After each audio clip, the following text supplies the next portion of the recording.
Hello everyone. आज हम AQD19 पेट strap pneumatic strapping tool को कैसे यूज़ करते हैं, इसमें इसका ऑपरेटिंग प्रिंसिपल क्या है, इसमें क्या क्या तकलीफ आ सकती है और क्या केयर करनी है हमको, वो हम देखेंगे। तो सबसे पहले तो मैं आपको टूल का थोड़ा डिटेल बता देता हूँ। ये टूल का वज़न 3.5 kg है और इसका टेंशनिंग कैपेसिटी 3500 न्यूटन तक ये टाइट कर सकता है स्ट्रैप को। और ये पेट स्ट्रैप का के साथ यूज़ हो सकता है और इसका जो स्ट्रैप विड्थ है वो हम 12 mm से लेके 19 mm तक का यूज़ कर सकते हैं इसमें। और स्ट्रैप का थिकनेस है वो 0.6 mm से लेके 1.27 mm थिकनेस का स्ट्रैप हम ये टूल के साथ यूज़ कर सकते हैं। तो ये टूल न्यूमेटिकली ऑपरेटेड टूल है, तो इसको हम जो एयर प्रेशर देंगे वो मिनिमम 80 psi और मैक्सिमम 100 psi एयर प्रेशर इसको सप्लाई करना ज़रूरी पड़ता है। अभी थोड़ा सेफ्टी इंस्ट्रक्शंस के बारे में बताऊंगा मैं टूल में। तो पहले तो जब भी ये टूल रनिंग में है तब आपको कहीं पे भी यहाँ या कहीं पे भी अंदर हाथ या कुछ अंदर डालना नहीं है। और अगर आप ग्लोव यूज़ कर रहे हैं तो वो भी ध्यान रखना है कि ग्लोव भी इसके अंदर चले ना जाए। तो सेफ्टी पर्पस ये आपको खास ध्यान रखना है। ये टूल कैसे काम करता है उसके बारे में मैं थोड़ा बताऊंगा आपको। ये टूल फ्रिक्शन वेल्डिंग टूल भी इसको बोलते हैं, क्योंकि ये जो स्ट्रैप को चिपकाता है वो वेरी हाई स्पीड पे इसको वाइब्रेट करके फ्रिक्शन जनरेट करके वो हीट जनरेट करता है और स्ट्रैप को चिपकाता है। इसलिए हम इसको फ्रिक्शन वेल्डिंग टूल भी बोलते हैं। इसका जो वेल्डिंग मोटर है वो अप्रॉक्सीमेटली 10,000 RPM पे ये स्ट्रैप को ऐसे फ्रिक्शन करता है ताकि वो हीट होकर चिपक जाए। तो इस तरीके से ये टूल काम करता है। अभी टूल को यूज़ करने के लिए थोड़े इंस्ट्रक्शंस है। तो सबसे पहला इंस्ट्रक्शन तो यह है कि टूल यूज़ करने से पहले जिसमें जो एयर सप्लाई हो रहा है वो FRL के थ्रू आना चाहिए। तो इसका फिटिंग कैसे होता है मैं आपको थोड़ा दिखा देता हूँ। ये ऐसे हम टूल को फिट करेंगे। ये लाइन कंप्रेसर से आ रहा है, ये वाला लाइन, ये रेड लाइन कंप्रेसर से वाल्व के अंदर गया। तो ये वाल्व जब भी आप बंद करना चाहे तो बंद कर सकते हैं और जब भी चालू करना चाहे तो कर सकते हैं। वाल्व से लेके फिल्टर में FRL यूनिट, तो फिल्टर रेगुलेटर लुब्रिकेटर हम बोलते हैं इसको। ये 3 काम करता है। एक तो एयर को फिल्टर करता है, इसमें से मॉइस्चर को निकालता है, ये वाला पोर्शन। ये एयर को रेगुलेट करता है कि कितना प्रेशर से एयर अपनी मशीन को सप्लाई होगा, वो ये रेगुलेटर काम करता है। और तीसरा है लुब्रिकेटर। इसके अंदर अगर हम ऑयल डाल देंगे तो ये मशीन को अपने आप ऑयल सप्लाई करता रहेगा। ये मशीन के यूज़ करने के लिए जो 2 चीज़ हमको सबसे ज़्यादा ध्यान रखनी है, वो एक तो ये है कि मशीन के अंदर मॉइस्चर नहीं जाना चाहिए ज़रा सा भी। अगर मॉइस्चर गया तो अंदर मोटर जाम हो सकती है या ओरिंग खराब हो सकती है, उसके कारण मशीन ब्रेक डाउन में जा सकता है। और दूसरा कि मशीन एकदम मतलब लुब्रिकेटेड होना चाहिए, अंदर ऑयल पहुंचना चाहिए मशीन के अंदर। तो ये जो लुब्रिकेटर यूनिट है वो उसको ऑयल सप्लाई करता रहेगा। अप्रॉक्सीमेटली अगर आप मशीन कंटिन्यूस यूज़ कर रहे हो या कंटिन्यूस मोटर चल रहा है तो 2 मिनट में 1 ड्रॉप ऑयल इसको मशीन को सप्लाई होना चाहिए। तो ये जैसे मैं आपको दिखा रहा हूँ, ये कंप्रेसर से पाइप आया, ये वाल्व में गया, वाल्व से फिल्टर में गया, फिल्टर से अभी मशीन में गया पाइप। तो ऐसे हम इसका फिटिंग करेंगे। जो फिल्टर से जो पाइप आया है उसमें हमने QR से फिट किया है। QR से मतलब क्विक रिलीज कपलर, ताकि कभी भी अगर आपको मशीन को ना यूज़ करना हो तो इसको निकाल दें तो इसमें से एयर नहीं निकलता है। पहले वाल्व चालू है पर एयर इसमें से बाहर नहीं निकलता और मशीन को फिट करना भी ईजी रहता है। खाली इसको पीछे खींच के पुश कर देते हैं तो ये फिट हो गया मशीन में। अभी मशीन को एयर सप्लाई चालू है। फिल्टर के बारे में आपको मेन चीज़ एक ध्यान ये रखना है कि अगर उसका जो वाटर जहाँ पे कलेक्ट होता है वो बाउल अगर भर जाए तो उससे पहले आपको खाली करना है, उसको पूरा भरने नहीं देना है। अगर पूरा भर गया तो फिल्टर को बाईपास करके इसके अंदर मॉइस्चर आ जाएगा। अभी ये टूल्स में जो भी ऑपरेटिंग एलिमेंट्स है, जितने भी बटन्स हैं वो मैं आपको दिखा रहा हूँ। ये पहला बटन जो ग्रे कलर का है वो टेंशनिंग बटन है, इससे स्ट्रैप टाइट होता है। ये दूसरा बटन है, ये सीलिंग बटन है, सीलिंग और कटिंग। ये बटन प्रेस करने से जो स्ट्रैप है वो कट भी हो जाएगा और सीलिंग भी हो जाएगा, चिपक भी जाएगा। तीसरा बटन है ये रिवर्स बटन।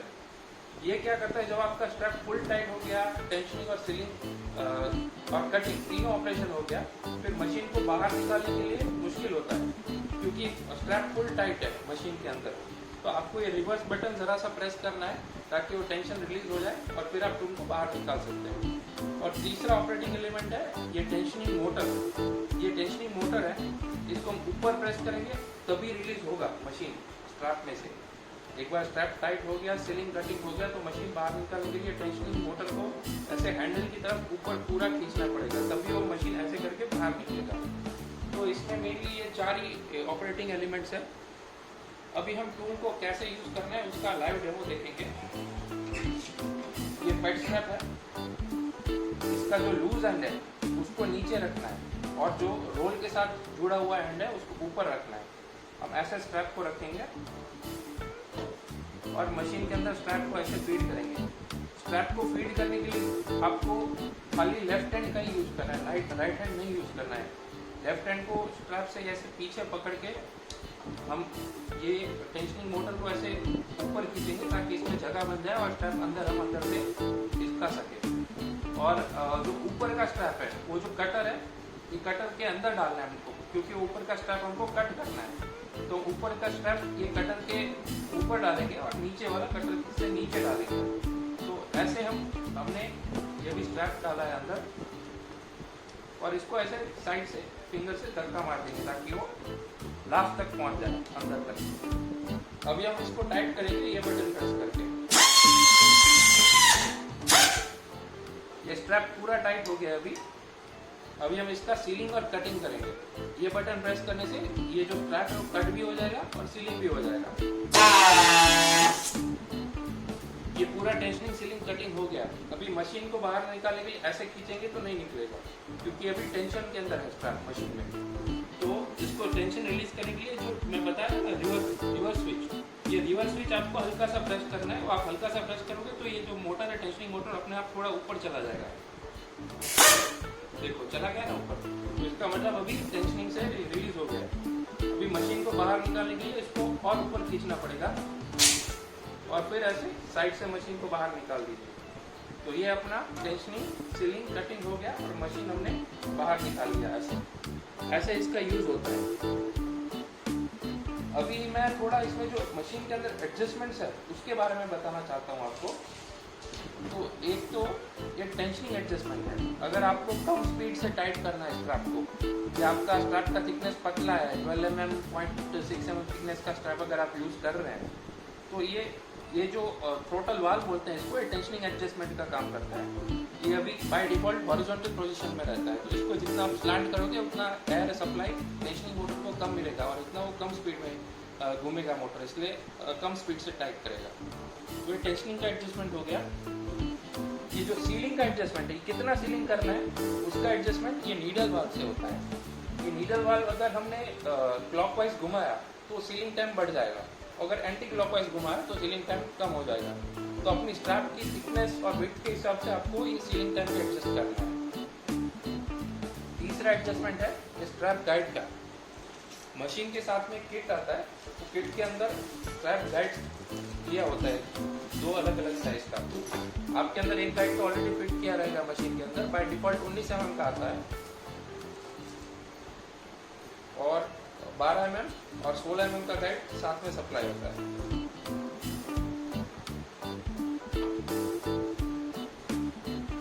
जो सबसे चौड़ा वाला है वो 12 mm का गाइड है,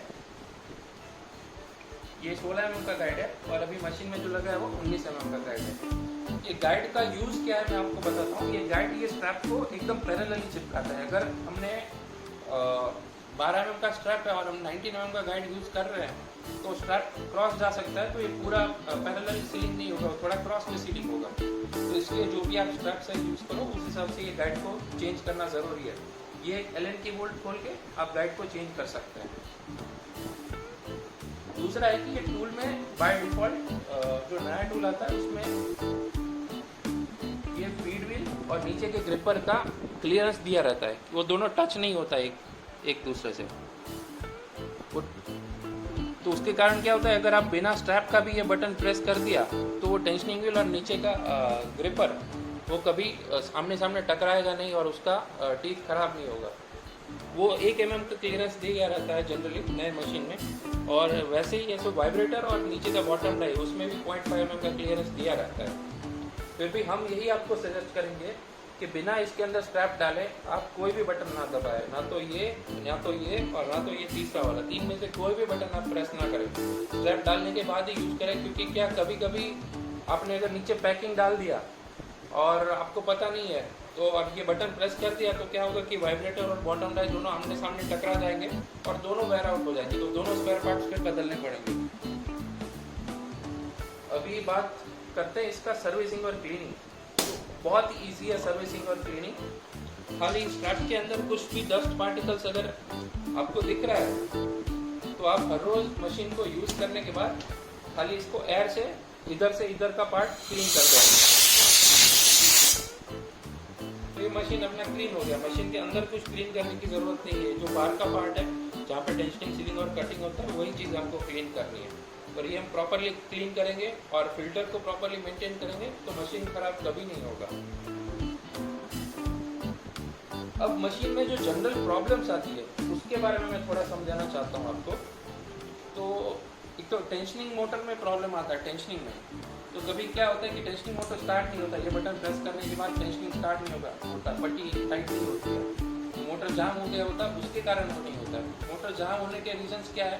तो एक तो अगर उसको ऑयल नहीं सप्लाई हो रहा है, लैक ऑफ लुब्रिकेशन, तो उसके लिए जाम हो सकता है। दूसरा है कि अंदर कचरा कुछ आ गया, डस्ट, स्ट्रैप पार्टिकल्स अंदर चले गए, या तो ये जो अपना जो फिटिंग्स है उसके अंदर से कुछ कचरा अंदर चला गया तो भी मोटर जाम हो सकता है। और तीसरा है कि अंदर मॉइस्चर वाला एयर चला गया तो अंदर क्या है कि पार्ट्स रस्ट हो जाएंगे और मोटर जाम हो जाएगा। तो ये 3 रीजंस है कि टेंशनिंग मोटर कभी कभी स्टार्ट नहीं होता, तो उसके 3 कारण हो सकते हैं। दूसरा प्रॉब्लम ये आ सकता है कि कभी कभी हम जब स्ट्रैप टाइट करते हैं तो स्ट्रैप टाइट नहीं होता और यहाँ से स्ट्रैप को कुरेद देता है ऊपर से। तो उसका रीज़न ये है कि बहुत आपने हद से ज़्यादा टाइट कर दिया, हद से ज़्यादा ये बटन प्रेस कर दिया, तो तभी वो चीज़ होती है। और या तो ये टेंशनिंग व्हील अगर घिस गया हो तो वो हो सकती है। और तीसरा कारण वो हो सकता है कि अगर टेंशनिंग व्हील के अंदर ये डस्ट पार्टिकल्स है अंदर जम गए और आपने क्लीन नहीं किया टाइम पे, तो भी ये चीज़ हो सकती है। और तीसरा प्रॉब्लम टेंशनिंग के साथ ये आ सकता है कि टेंशनिंग जो टूल है वो पूरा आगे जा रहा है, पट्टी टाइट नहीं हो रही पर टूल आगे भाग रहा है। उसका कारण ये है जो टेंशनिंग व्हील के नीचे एक ग्रिपर प्लेट दिया है जिसमें छोटे छोटे टीथ रहते हैं, उसके अंदर शायद कचरा आ गया हो या तो वो ऑन आउट हो गया, वो तो एक कारण हो सकता है उसका। अभी एक तो हो गया टेंशनिंग के प्रॉब्लम्स। अभी वेल्डिंग में भी प्रॉब्लम्स कुछ आ सकते हैं। तो उसमें क्या प्रॉब्लम आ सकता है? तो पहला प्रॉब्लम तो ये कि कभी वेल्डिंग होता नहीं या तो आधा वेल्डिंग होता है, मोटर घूमता ही नहीं या घूमता है थोड़ा बहुत घूमता है। तो उसका कारण ये है कि शायद आपने ये नीडल यूनिट वो बहुत कम टाइम में सेट कर रखा है, या तो आपका एयर सप्लाई वो पूरा आपको मिनिमम 80 PSI जो एयर सप्लाई करना है वो 80 PSI नहीं मिल रहा है मशीन को, तभी वो वेल्डिंग में प्रॉब्लम करेगा। या तो उसका जो टीथ है ऊपर का वाइब्रेटर का है बॉटम डाई का वो वन आउट हो गया है तो भी ये प्रॉब्लम हो सकता है। और या तो ये मोटर जाम हो गया है तो भी ये प्रॉब्लम हो सकता है। मोटर जाम होने के कारण जैसे मैंने आपको बताया टेंशनिंग मोटर में वही सेम रीजन है, या तो अंदर कुछ एयर आ गया हो या मॉइस्चर आ गया हो या तो अंदर उसको ऑयल सप्लाई पूरे से नहीं हो रहा है तो वो मोटर जाम हो सकता है। अभी दूसरा प्रॉब्लम ये आ सकता है कि कभी कभी स्ट्रैप बहुत ज़्यादा सीलिंग हो जाता है और ये मटेरियल जो साइड में आप देख रहे हैं ना बहुत ज़्यादा मटेरियल साइड में निकल जाता है। उसका कारण ये है कि आपने शायद वेल्डिंग टाइम बहुत ज़्यादा सेट कर रखा है, या तो आप ये जो वेल्डिंग करते हैं उसके बाद आपने तुरंत ये उठा लिया, मतलब इसको कूलिंग का टाइम देना है। एक बार टेंशनिंग, सीलिंग और कटिंग हो गया फिर ये जो तीसरा बटन दबाते हैं उसके लिए आपको 1 सेकेंड का टाइम देना है ताकि ये जो चिपकता है स्ट्रैप वो अच्छे से जम जाए। उसको कूलिंग टाइम बोलते हैं। कूलिंग टाइम आपको 1 या 2 सेकेंड का देना पड़ेगा हर एक सीलिंग के बाद। तो वो नहीं दोगे तो भी ये हो सकता है कि स्ट्रैप यहाँ से टूट जाए, वेल्डिंग और कटिंग होने के बाद यहाँ से खुल जाए स्ट्रैप आपका। और तीसरा प्रॉब्लम ये आ सकता है कि टेंशनिंग, सीलिंग और कटिंग तीनों होने के बाद टूल आपका बाहर नहीं निकलता है। तो उसमें 2-3 रीजन ये है कि एक तो आपने ये जो बटन दबाया रिवर्स का वो हल्का सा दबाया, थोड़ा ज़्यादा ज़रूरी है पर आपने हल्का सा दबाया तो ये स्ट्रैप टेंशन में से आधा निकल जाएगा पर पूरा टेंशन में से रिलीज नहीं होगा। तो आपको ये पूरा बटन दबाना है ताकि ये लीवर आप आराम से ऊपर उठा सकें। अगर आप लीवर को ऐसे इजीली नहीं उठा पा रहे हैं स्ट्रैप टाइट सील और कट करने के बाद, तो उसका मतलब है आपने ये रिवर्स बटन सफिशिएंट टाइम के लिए प्रेस नहीं किया। और दूसरा ये है कि कभी वाइब्रेटर पूरा ऊपर नहीं जाता, रिलीज नहीं होता ठीक से मशीन। ये बटन प्रेस करने के बाद हम जो ये ऊपर खींचते हैं, ये अगर आधा खींचा आपने तो भी वो मशीन बाहर नहीं निकल पाएगी। इसको पूरा खींचना है ऊपर तक, तभी आप मशीन को आराम से बाहर निकाल पाओगे। तो ये कुछ जनरल प्रॉब्लम्स हैं जो मशीन में आ सकते हैं, उसके बारे में आपको बताया मैंने। बाकी मशीन के अंदर के जो प्रॉब्लम्स हैं वो तो शायद यूज़र प्लेस पे सॉल्व ना हो पाए, उसके लिए आपको अपने मेंटेनेंस या टेक्निकल पर्सन को ही मशीन भेजना पड़ेगा। बाकी ये जो जनरल प्रॉब्लम्स है उसका आप वहाँ बैठ के सॉल्यूशन कर सकते हैं, इसलिए मैंने आपको ये जनरल प्रॉब्लम, उसके रीजंस और उसका सॉल्यूशंस बता दिया है। और बाकी कुछ जानकारी के लिए आप हमने जो कॉन्टैक्ट डिटेल्स दिया है उसके लिए आप हमको कॉल कर सकते हैं। Thank you very much for watching this video.